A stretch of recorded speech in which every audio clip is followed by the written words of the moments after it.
What if I told you that a supersonic missile could travel over 1,000 kilometers in under 12 minutes, undetected, unstoppable, and then boom, it hits its target? That's exactly what happened today. Yemen, with surprising precision and power, launched a missile that reached its target in Israel in just 11.5 minutes. But how? Why? And more importantly, what does this mean for the world? First, let's talk about speed.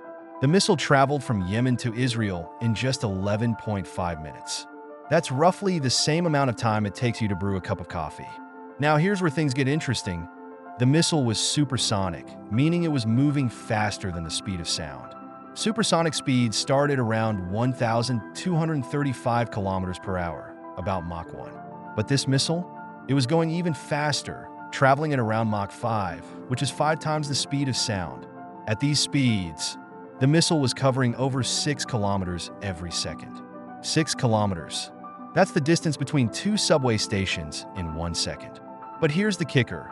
Israel's air defense systems, including the famed Iron Dome and David's Sling, weren't able to intercept it. It was simply too fast, too sudden. You might be wondering, why didn't Israel's air defenses stop it? After all, the Iron Dome is legendary for intercepting rockets, and David's Sling is specifically designed to take down high-speed, high-altitude threats. But here's the thing. Most of Israel's defense systems are optimized to stop slower projectiles, like subsonic missiles or short-range rockets. Supersonic ballistic missiles, on the other hand, are a completely different beast. These missiles travel so fast that by the time radar systems detect them, it's often too late to respond. And at Mach 5, even the best defense systems might not be fast enough to react. In this case, the missile slipped past Israel's defenses, and in just 11.5 minutes, it reached its target. Now let's talk about the missile itself. This wasn't just any missile, it was a supersonic ballistic missile. These types of missiles combine the raw power of ballistic projectiles with the sheer speed of supersonic flight. But where did Yemen get this kind of technology? It's widely believed that the Houthis, the faction responsible for this attack, have been receiving significant support from Iran. Iran, as you may know, has been developing advanced missile technology for years. And with Yemen's growing access to this technology, the balance of power in the region is shifting. Supersonic missiles are hard to intercept because they fly at such incredible speeds that they minimize the reaction time of defense systems. It's like trying to catch a bullet. Only this bullet is the size of a small car and traveling at Mach 5. So, why does this matter? A missile traveling this fast and hitting its target in under 12 minutes has serious implications for global security. It changes how we think about missile defense. It changes how nations need to prepare for attacks. And it changes the dynamics in the Middle East.